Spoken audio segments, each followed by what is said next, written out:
L'eau est nécessaire à la vie et il ne peut y avoir de vie sans eau. Pour comprendre l'importance de l'eau pour la vie, il nous faut remonter le temps jusqu'au début de l'histoire de la Terre. Eh bien, les roches sont des témoins qui nous restent et qui nous racontent cette histoire. Les êtres vivants sont apparus dans l'eau il y a environ 3,5 milliards d'années. Pourquoi la vie est-elle apparue dans l'eau et non pas sur la terre ferme? Eh bien, il y a 3,5 milliards d'années, le milieu terrestre était très hostile pour la vie. Pourquoi? Parce que le rayonnement ultraviolet d'origine solaire qui arrivait à la surface de la Terre était extrêmement énergétique, donc extrêmement nocif. Donc la terre ferme ne pouvait pas abriter la vie. Par contre, l'eau a une propriété extraordinaire, c'est qu'elle filtre, elle arrête les rayonnements ultraviolets. Donc, pendant 3 milliards d'années, l'eau a joué un rôle protecteur pour la vie en filtrant, en arrêtant les ultraviolets solaires qui étaient nocifs.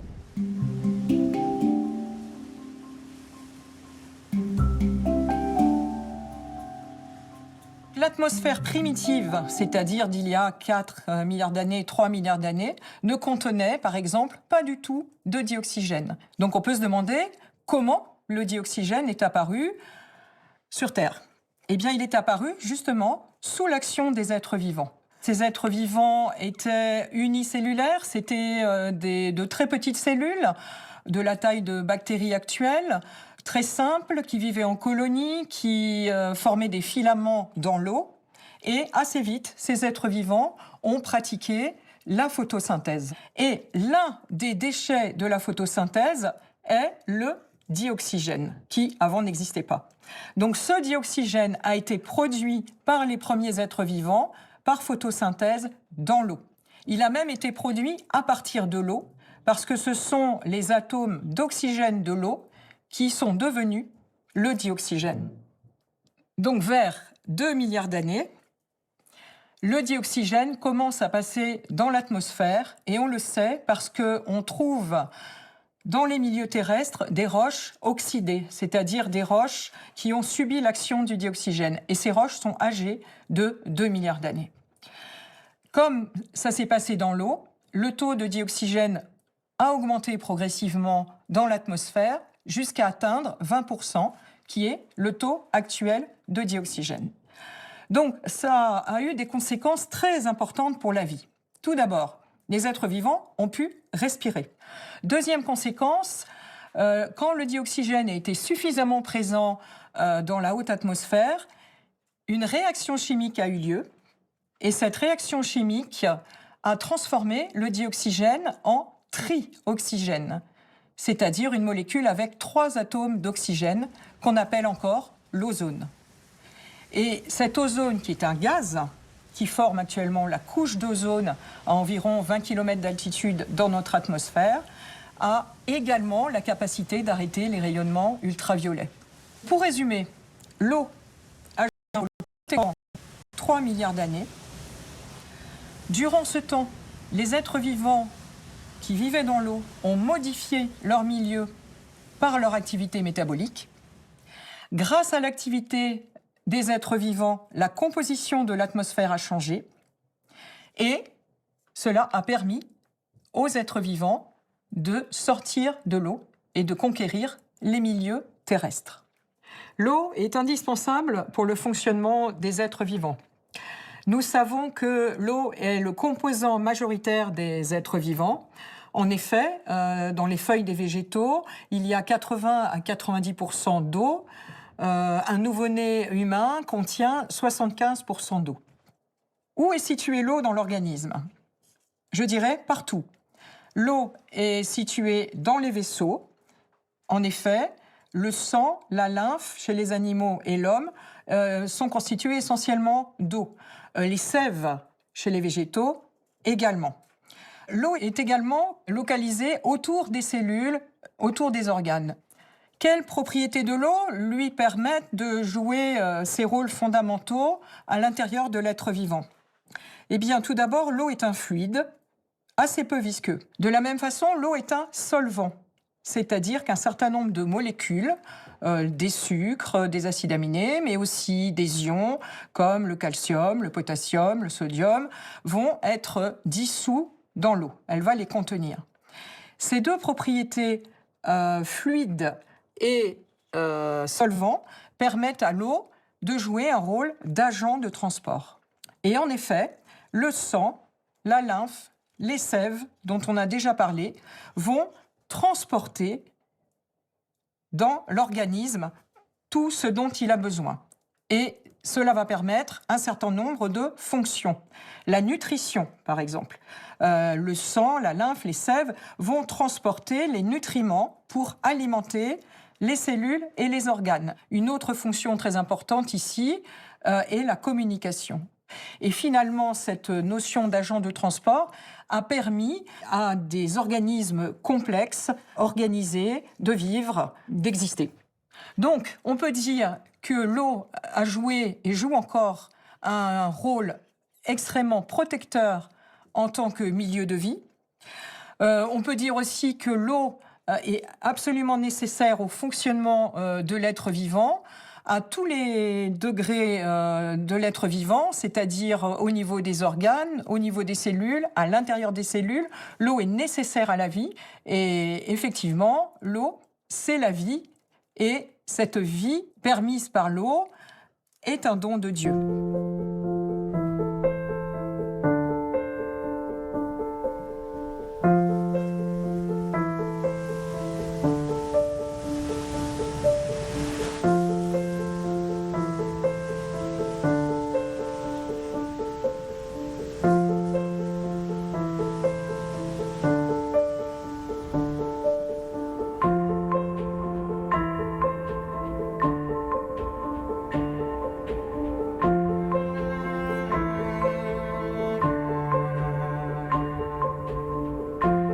Nous sommes ici au Siam, à la station d'épuration de Saint-Thibault-des-Vignes, qui traite la pollution rejetée par plus de 200 000 habitants. Ça correspond à peu près à 15 à 20 piscines olympiques d'eau usée traitées par jour.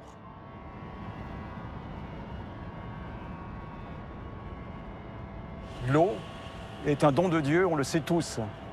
Alors que l'homme consomme 1 à 2 litres d'eau par jour pour la boisson, il va en utiliser jusqu'à une centaine de litres pour tous ses autres usages. Pour se laver, pour aller aux toilettes, pour la cuisine, pour plein d'autres choses. Et en faisant ça, l'homme souille l'eau. Et pendant des millénaires, l'eau a été rendue à la nature, dehors, sans aucun traitement, sans aucun égard en fait. Et récemment, à la fin du 19e siècle, donc dans les années 1800, l'homme, par des scientifiques, s'est rendu compte que, en contaminant l'eau de boisson par les eaux usées, on apportait des épidémies mortelles qui ravageaient la surface de la Terre. Et, en particulier, Pasteur, à Paris, a découvert à la fin des années 1800 que toutes les épidémies de choléra qui ravageaient Paris étaient dues à la contamination des eaux de boisson des Parisiens par les eaux usées. Les eaux usées contiennent 3 types de pollution. La première, ce sont des micro-organismes communément appelés les microbes. Par exemple, des bactéries, des virus qui sont dangereux et qui peuvent donner des maladies mortelles et provoquer des épidémies. Vous avez un deuxième type de pollution, ce sont les nutriments. Les nutriments ne sont pas toxiques en eux-mêmes, ce sont en fait des engrais. Mais quand on les rejette dans la nature, et en particulier dans les cours d'eau, vous allez avoir des proliférations de tas de micro-organismes qui vont se développer en consommant ces engrais et en fait vont prendre la place et empêcher le développement d'autres formes de vie, comme les poissons, les crustacés, etc. etc. Ça s'appelle l'eutrophisation. Et enfin, vous avez un troisième type de pollution, qui sont des molécules toxiques. Ces molécules, pour l'essentiel, ont été créées par l'homme, n'ont pas été créées par Dieu.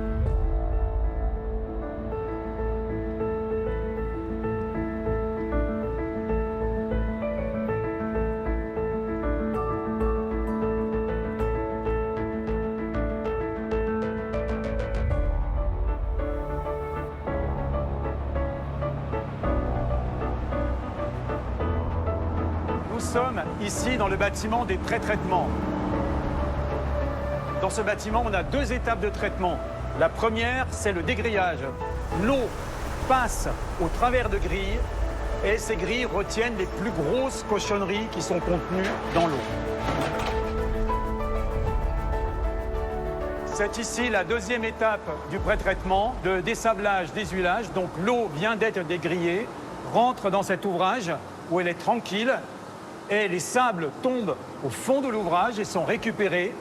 Et les graisses qui ont été flottées s'accumulent en surface et sont raclées par l'équipement que vous voyez ici. Il va passer et récupérer les graisses.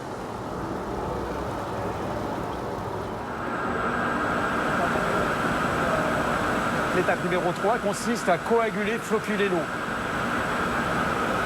On injecte des produits chimiques dans cette eau pour que les toutes petites particules s'agrègent et s'agglomèrent en plus grosses particules.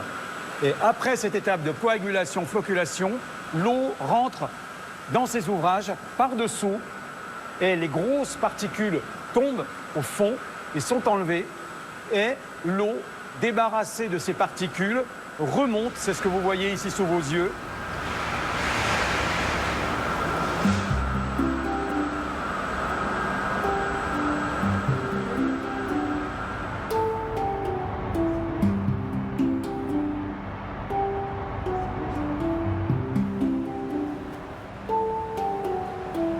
Ici, sous vos yeux, ce sont des réacteurs d'épuration biologique. Dans ces réacteurs, ce ne sont pas des machines ni des produits chimiques qui sont utilisés pour épurer l'eau, ce sont des êtres vivants, des milliards de micro-organismes, les mêmes que ceux qui sont responsables de l'eutrophisation dans les milieux naturels. Sauf qu'ici, on les a domestiqués. On leur apporte tout ce dont ils ont besoin pour pouvoir fonctionner mieux et plus efficacement, et en particulier de l'oxygène. Donc, en quelque sorte, l'homme coopère avec ce que Dieu a créé dans la nature. La vie travaille pour redonner et recréer de la vie.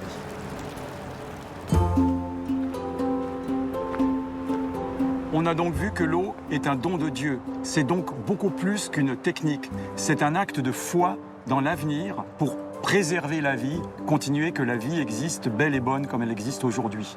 Et pour parvenir à ça, il faut transmettre aux générations futures cette responsabilité. Et pour ça, les éduquer.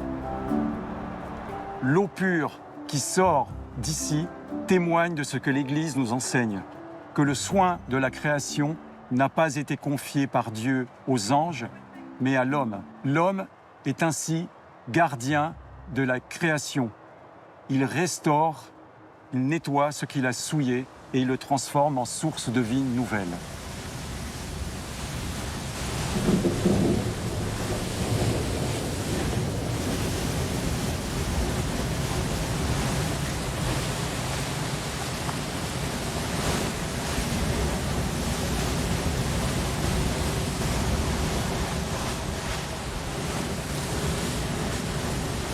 L'eau, elle est présente dès le début de la création. Dieu sépare les eaux de la terre ferme. L'eau apparaît au moment du déluge, où Dieu décide de faire périr le péché et les pécheurs par le déluge. L'eau est aussi source de purification.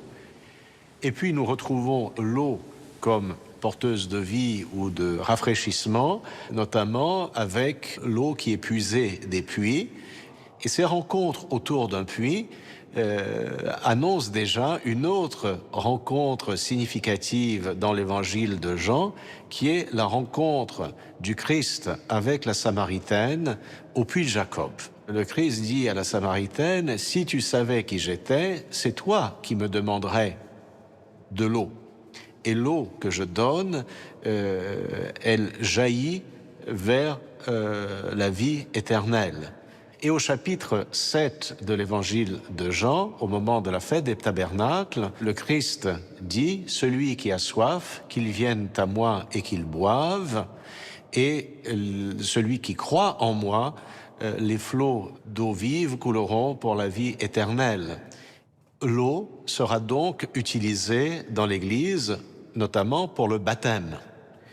Ce n'est pas surprenant puisque le Christ lui-même dit dans l'entretien avec Nicodème, dans l'évangile de Jean, « Si quelqu'un ne renaît pas d'eau et d'esprit, ne peut pas hériter de la vie éternelle ».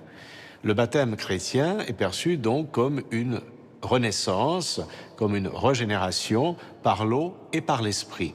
Depuis l'Antiquité chrétienne, nous avons pris l'habitude de bénir l'eau non seulement au moment du baptême des catéchumènes, mais aussi à l'occasion de la fête du baptême du Christ, à l'occasion de la théophanie.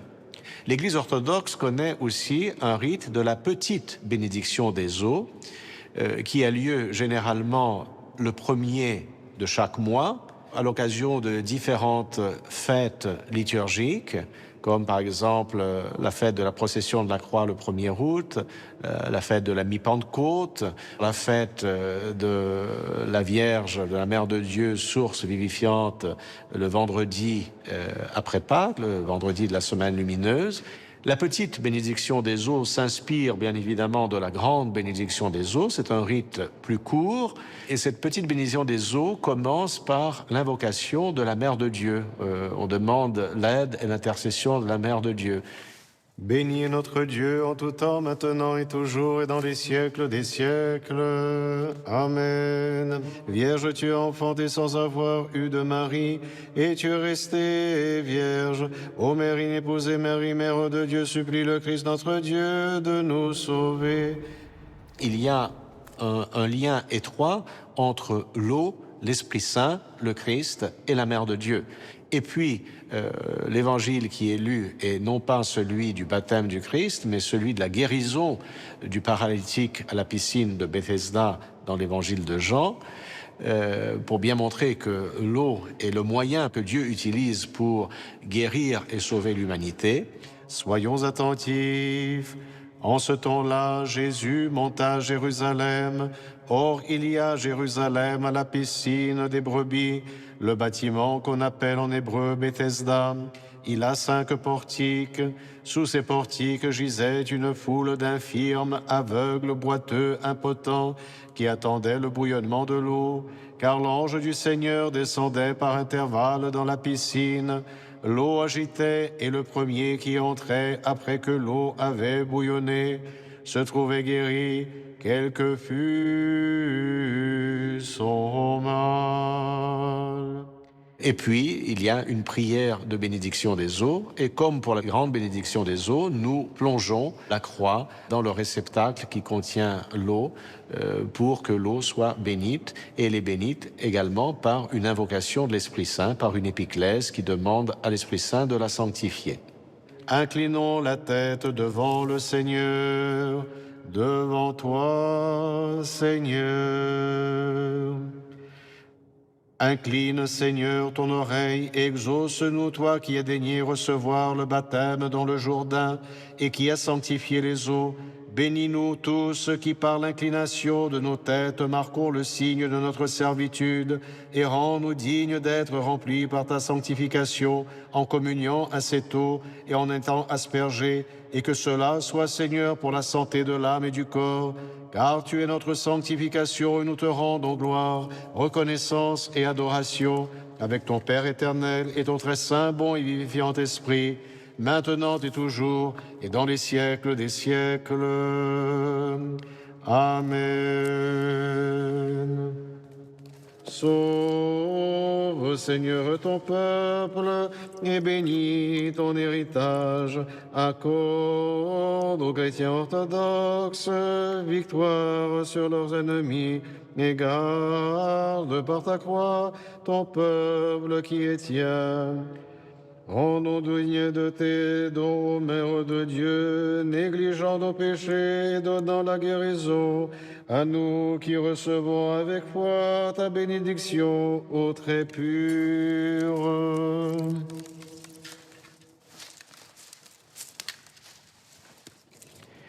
Cette eau est recueillie par les fidèles d'une manière pieuse. Les fidèles la conservent à la maison. On peut chaque jour se sanctifier en prenant un peu d'eau bénite et un morceau d'antidorone. Et l'eau est aussi utilisée pour bénir différents objets. Saint Jean Chrysostome, déjà au IVe siècle, dans ses homélies, évoque la grande bénédiction des eaux qui a lieu la veille de la théophanie, et elle est aussi répétée le jour même de la fête, après la divine liturgie. Dans le Jourdain, lorsque Seigneur, tu fus baptisé, à l'univers fut révélée la Sainte Trinité. En ta faveur se fit entendre la voix du Père, te désignant comme son Fils bien-aimé, et l'Esprit sous forme de colombe confirma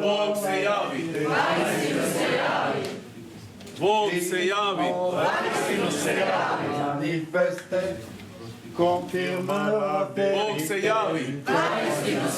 Christ, notre Dieu qui t'est manifeste, illuminateur du monde, gloire à toi. Le jour de la fête, nous sortons de l'église pour aller sanctifier l'eau dans la nature. Donc nous allons à la mer, nous allons au lac, nous allons à la rivière qui se trouve à proximité pour sanctifier l'eau dans la création. Dans les pays traditionnellement orthodoxes, après la bénédiction des eaux de la théophanie, le prêtre lance la croix dans l'eau et les jeunes plongent pour la récupérer. La voix du Seigneur retentit sur les eaux. Venez, recevez tous du Christ qui vous est apparu.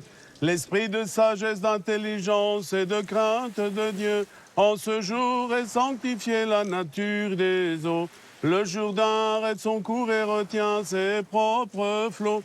À la vue du Maître descendant dans le fleuve, ô Christ notre Roi, et te hâte de recevoir en ton humilité le baptême de ton serviteur, de la main du précurseur à cause de nos péchés, ami des hommes et Dieu de bonté. Toi donc, ami des hommes, notre roi, viens aussi maintenant par l'effusion de ton Esprit Saint, sanctifie cette eau. Toi donc, ami des hommes et notre roi, viens aussi maintenant par l'effusion de ton Esprit Saint et sanctifie cette eau. Toi donc, ami des hommes et notre roi, viens aussi maintenant par l'effusion de ton Esprit Saint, sanctifie cette eau. Et donne-lui la même bénédiction et vertu rédemptrice qu'à celle du Jourdain, faisant une source d'immortalité, un trésor de sanctification pour la rémission des péchés, la guérison des malades et la perte des démons, qu'elle soit inaccessible aux puissances ennemies et remplie de pouvoir angélique, afin que tous ceux qui en prennent et en boivent, trouvant en elle la purification de leur âme et de leur corps, le remède à leur passion, la sanctification de leur maison et toutes sortes de profits. Car c'est toi, notre Dieu, celui qui par l'eau et l'Esprit renouvela notre nature vieillie dans le péché. C'est toi, notre Dieu, qui au temps de Noé submergea les péchés sous les eaux. C'est toi, notre Dieu, qui par la mer fit passer de la servitude de Pharaon à la liberté, sous la conduite de Moïse, la nation des Hébreux. C'est toi, notre Dieu, qui fendit le rocher au désert, au point que les eaux coulèrent en torrent pour abreuver ton peuple assoiffé. C'est toi, notre Dieu, qui par l'eau et le feu fit qu'Élie détourna d'Israël de l'erreur de Baal. Toi-même, Seigneur, encore à présent, sanctifie cette eau par ton Esprit Saint. Toi-même, Seigneur, encore présent, sanctifie cette eau par ton Esprit Saint. Toi-même, Seigneur, encore présent, sanctifie cette eau par ton Esprit Saint. Et donne à tous ceux qui vont la toucher et s'en noindre ou en goûter sanctification, bénédiction, purification et santé. Sauve, Seigneur, tes serviteurs et tous les chrétiens fidèles et orthodoxes. En paix, garde-les sous ta protection, accorde-leur ce qu'ils te demandent pour leur salut à la vie éternelle. Souviens-toi, Seigneur, de notre archevêque Justin, de l'ordre presbytéral, des diacres qui servent dans le Christ, de tout le clergé et le peuple présent, afin que de nos frères absents pour un juste motif en ton immense miséricorde et pitié de nous, afin que par les éléments, par les anges et les hommes, par le monde visible et invisible, soit glorifié ton nom très saint avec le Père et le Saint-Esprit, maintenant et toujours et dans les siècles des siècles. Paix à tous. Inclinez la tête devant le Seigneur. Devant toi, Seigneur, incline, Seigneur, ton oreille, exauce-nous. Toi qui daignas être baptisé dans le Jourdain et sanctifia les eaux, bénis chacun de nous lorsque, inclinant la tête, nous signifions par là que tu es notre Dieu. Fais que nous soyons entièrement sanctifiés par la communion à cette eau et par son aspersion. Puisse-t-elle nous procurer, Seigneur, la santé de l'âme et du corps. Car tu es notre sanctification, Christ notre Dieu, nous te rendons gloire, action de grâce et adoration, ainsi qu'à ton Père éternel, à ton très saint, bon et fiant esprit, maintenant et toujours, et dans les siècles des siècles. Chante notre Père. Dans le Jourdain, lorsque, Seigneur, tu fus baptisé,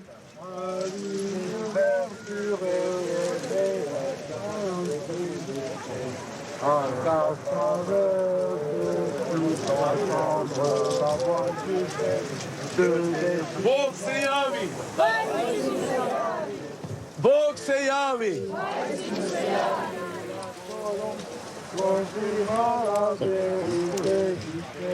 Bog se javi!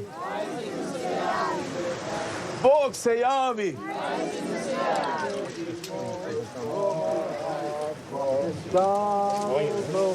Bog se javi!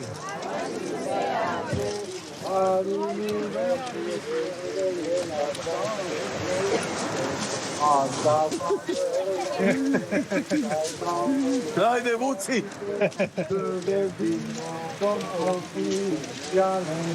Bog se javi! Dieu s'est manifesté. En vérité, il s'est manifesté. Bog se javi! Dieu que t'es manifesté, l'illuminateur du monde.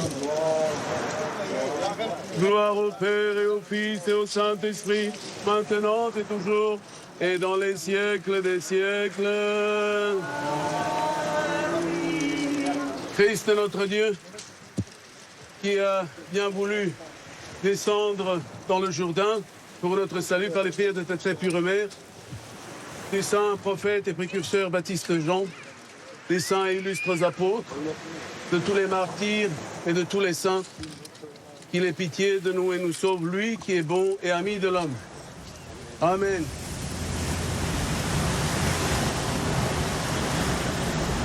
Bog se javi! Bog se javi! Dieu s'est manifesté! En vérité, il s'est manifesté. Haydi!